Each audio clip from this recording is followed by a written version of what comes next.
So I spent the last 3 weeks simulating what would happen if humanity was reduced to just 100 people. And let me tell you, the results were nothing like what I expected. I thought the biggest problem would be genetics or disease, or maybe just figuring out how to grow enough food. Turns out, the thing that almost destroyed my simulated humanity within the first generation wasn't any of those things. It was something way more fundamental. Something that honestly keeps me up at night now. And by the end of this video, you're probably going to be thinking about it too.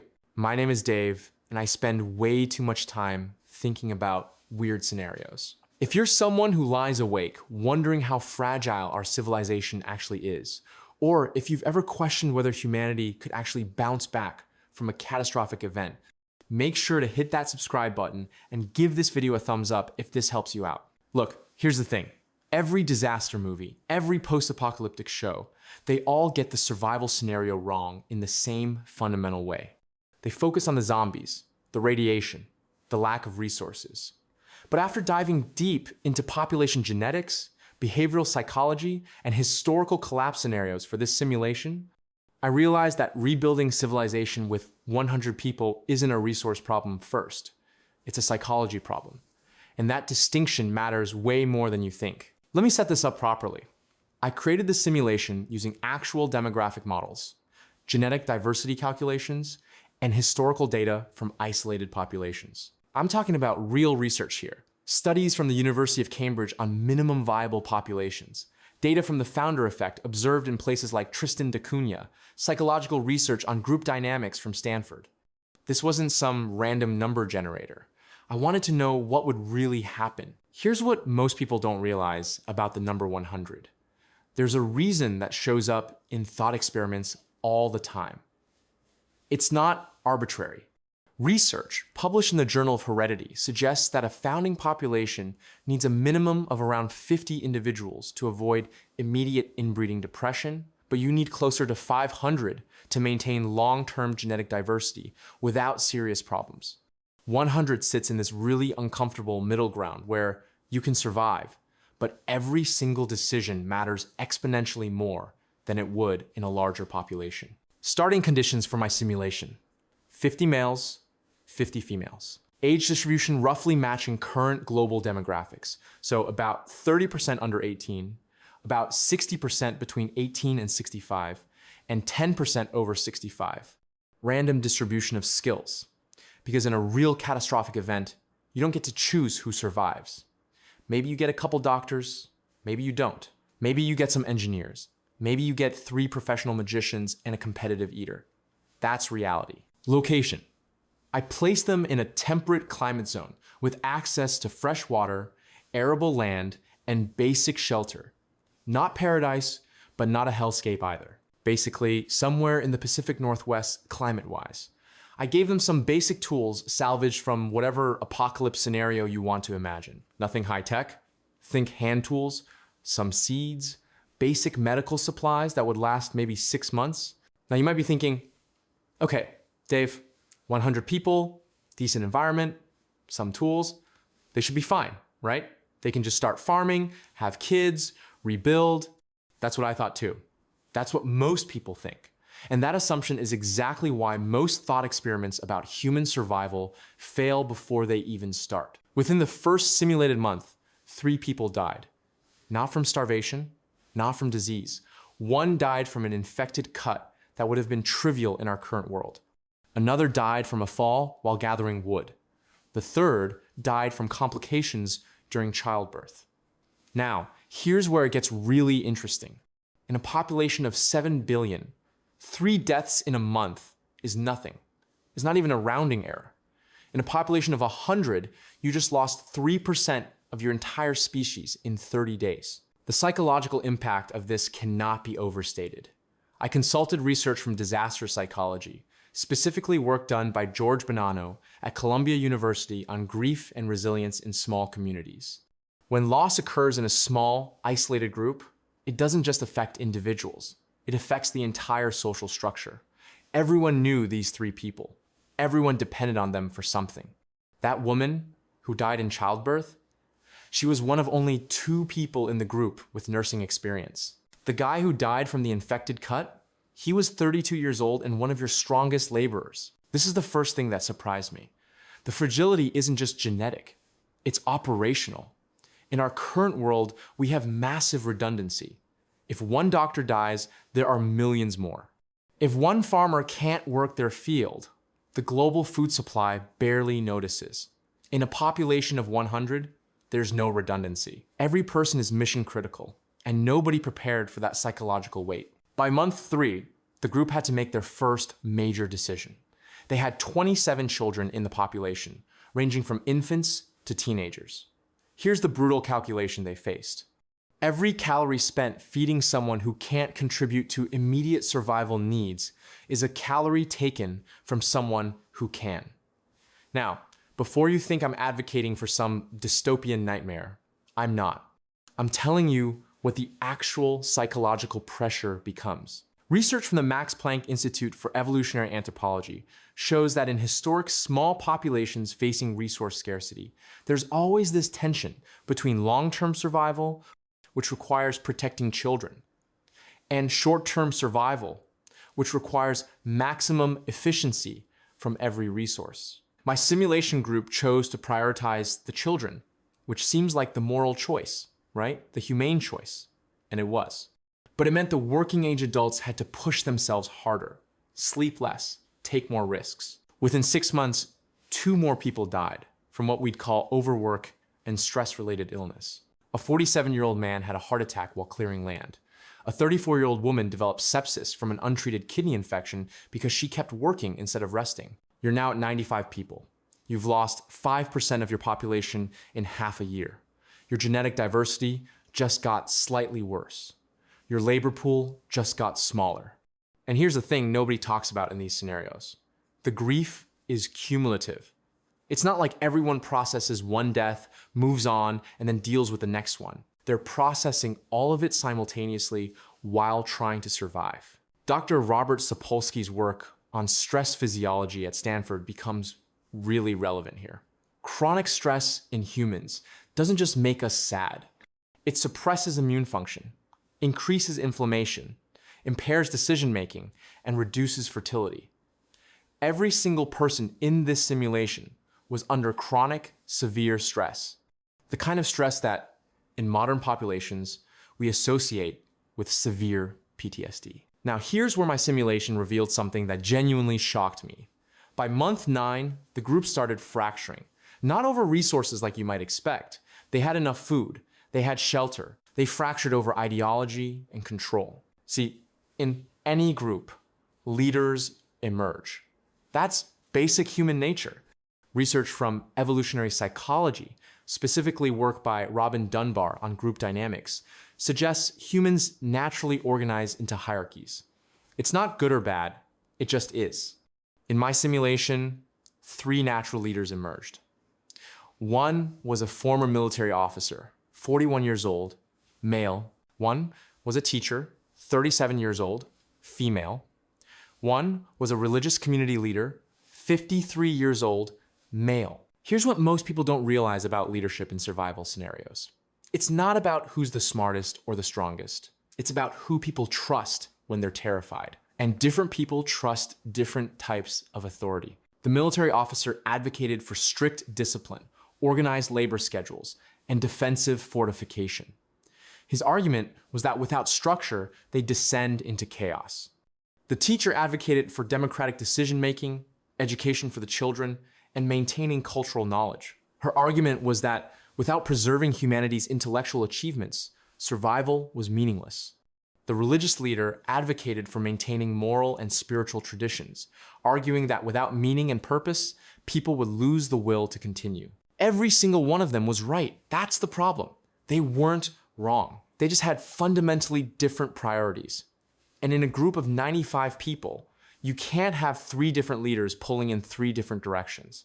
By month 12, the group had split. 62 people stayed with the military officer. 23 went with the teacher. 10 stayed with the religious leader. Now, this is where the genetics gets really scary. Remember that minimum viable population number I mentioned? 50 individuals to avoid immediate inbreeding depression? Well, now you have 3 groups, 62, 23, and 10. The group of 10 is genetically dead. They can't maintain diversity.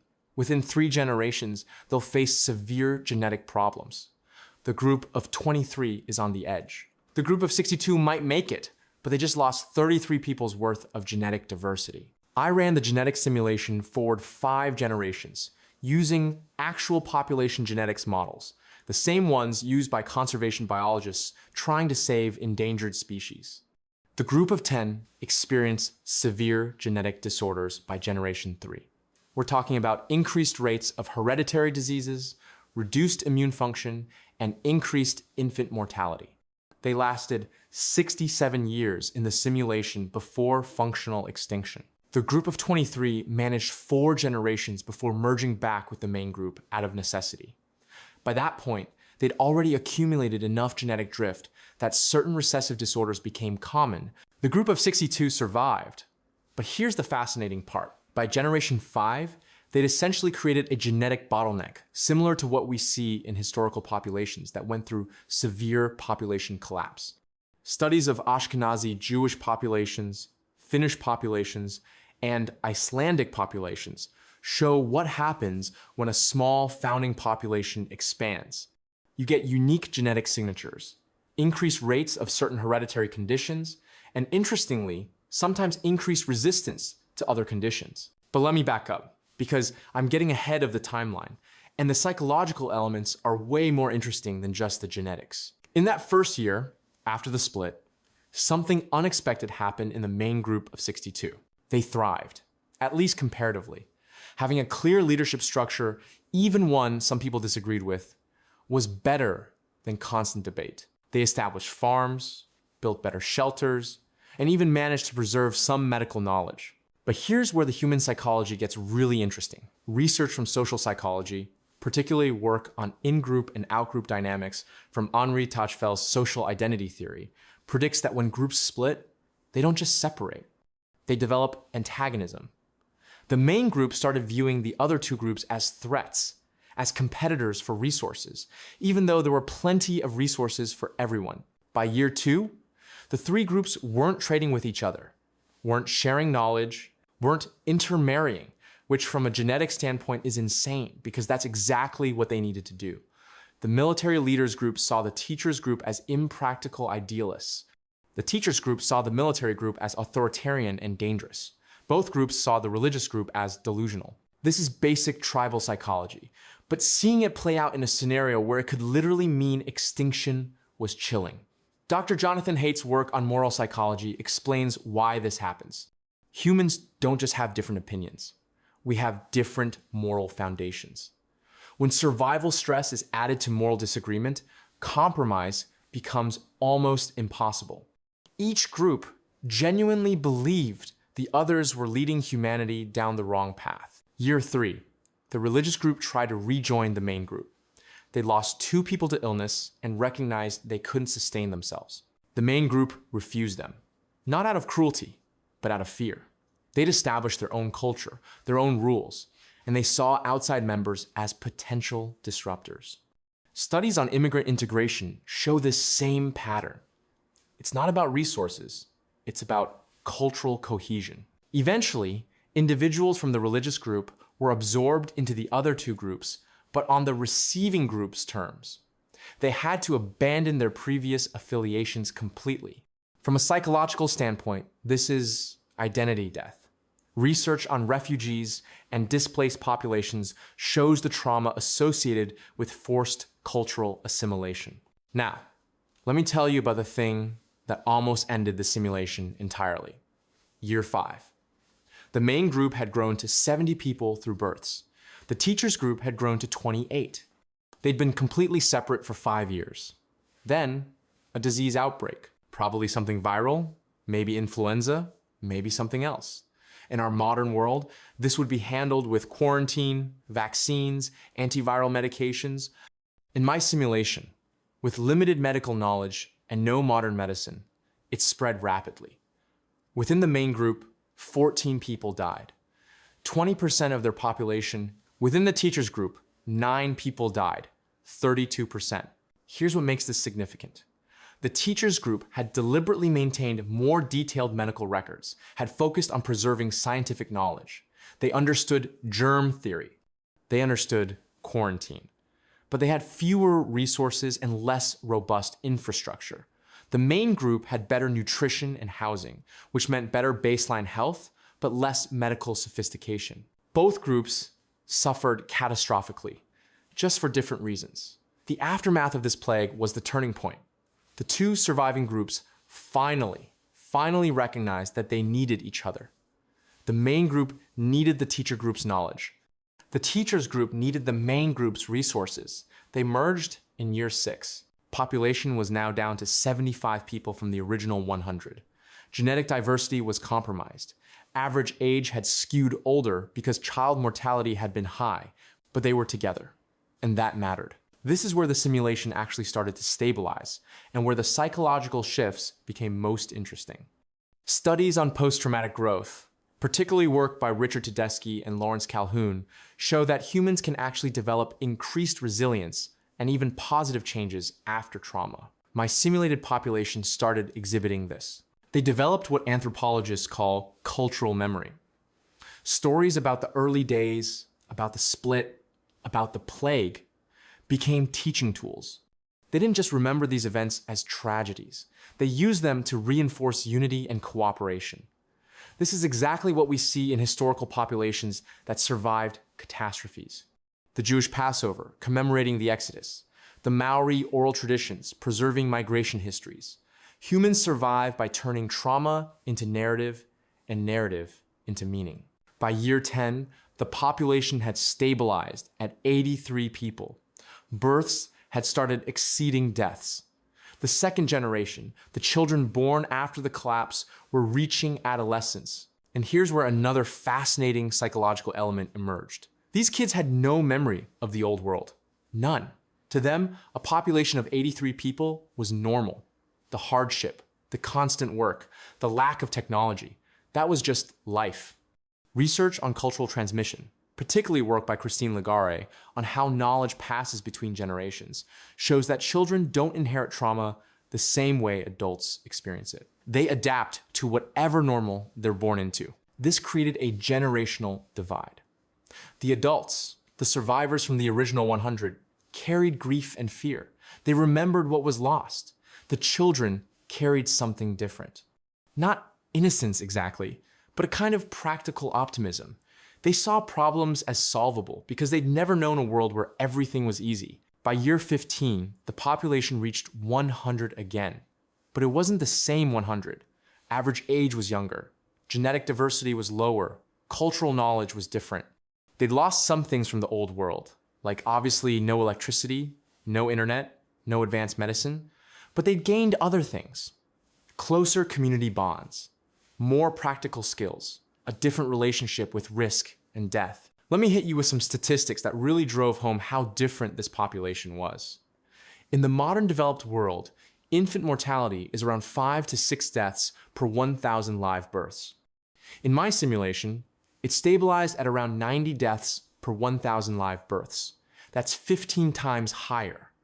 Life expectancy in the modern world is around 70 to 80 years. In my simulation, it dropped to around 45 years. Now, before you think, okay, so they just reverted to medieval conditions, it's more complex than that. They had knowledge, they knew about sanitation, about crop rotation, about basic medical care. They just didn't have the resources or infrastructure to implement it all. Studies of historical populations show this exact pattern. Knowledge doesn't disappear instantly, but it degrades without the systems to support it. By year 20, something really interesting happened. The population reached 125 people. They'd exceeded the original number. But genetic analysis in my simulation showed that effective population size, the actual genetic diversity, was equivalent to about 65 people. This is because of the bottlenecks, the deaths, the founder effects. Research from conservation biology, particularly work on endangered species recovery, shows this same pattern. You can recover population numbers, but genetic diversity takes much, much longer to recover. Every time you lose individuals, You lose genetic variants that took thousands of generations to accumulate. Here's where it gets really interesting.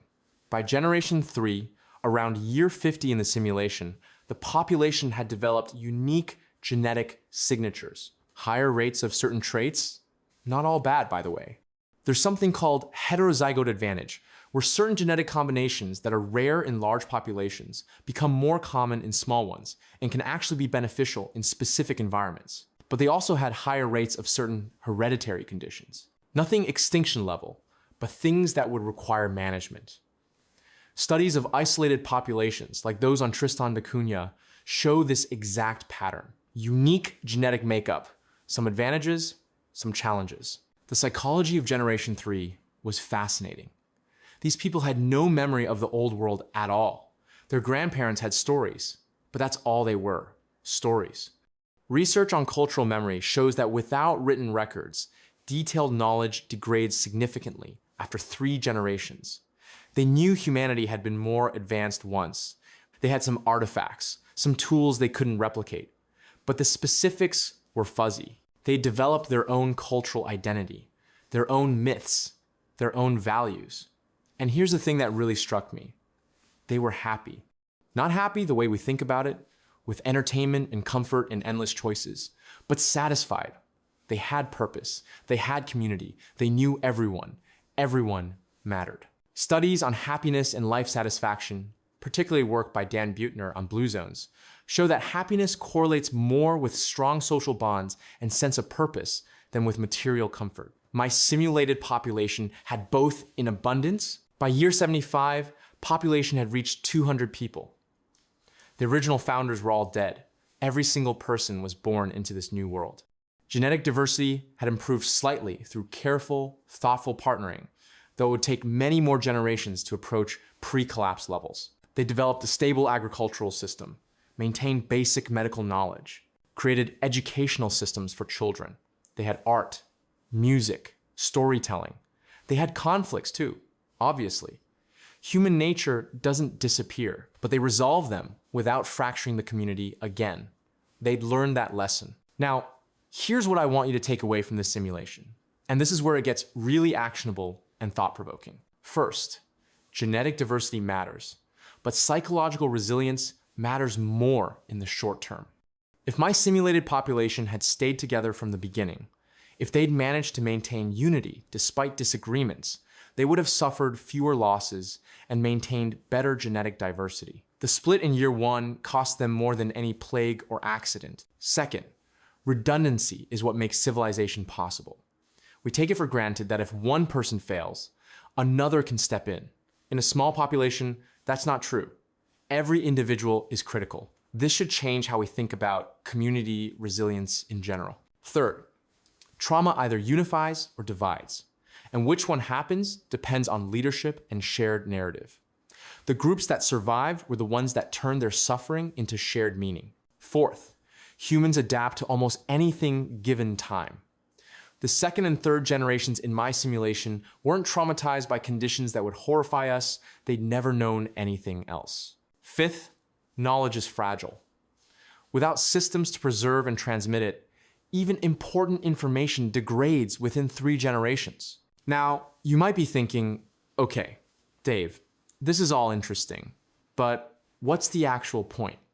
Why should I care about a hypothetical scenario? Here's why. Every single challenge my simulated population faced, we're facing versions of right now. Not at the same scale, obviously, but think about it. We're watching social fragmentation in real time, political polarization, people splitting into echo chambers, in-group and out-group dynamics. We've got plenty of resources, but we're acting like we don't because we can't cooperate. We're experiencing chronic stress at unprecedented levels. Studies from the American Psychological Association show stress-related illness is skyrocketing. We're not facing physical survival pressure, but our bodies don't know that. Stress is stress. We're losing knowledge, not because of a collapse, but because of information overload and specialization. Research from cognitive psychology shows that humans today know more collectively, but less individually than any time in history. If systems failed, we'd lose access to vast amounts of knowledge immediately. we're facing genetic bottlenecks in certain populations through population decline. Countries like Japan and South Korea are experiencing population collapse. Different mechanism, same mathematical result over time. Here's the actionable part. What can we actually do with this information? 1. Build real community. Not online connections, actual face-to-face relationships with people in your physical location. Research consistently shows this is the strongest predictor of survival in crisis scenarios. 2.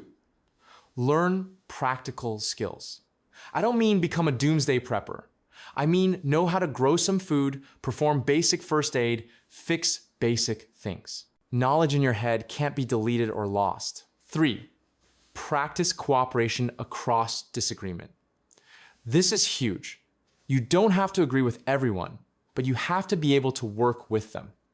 The populations that survived in my simulation were the ones that figured this out. 4.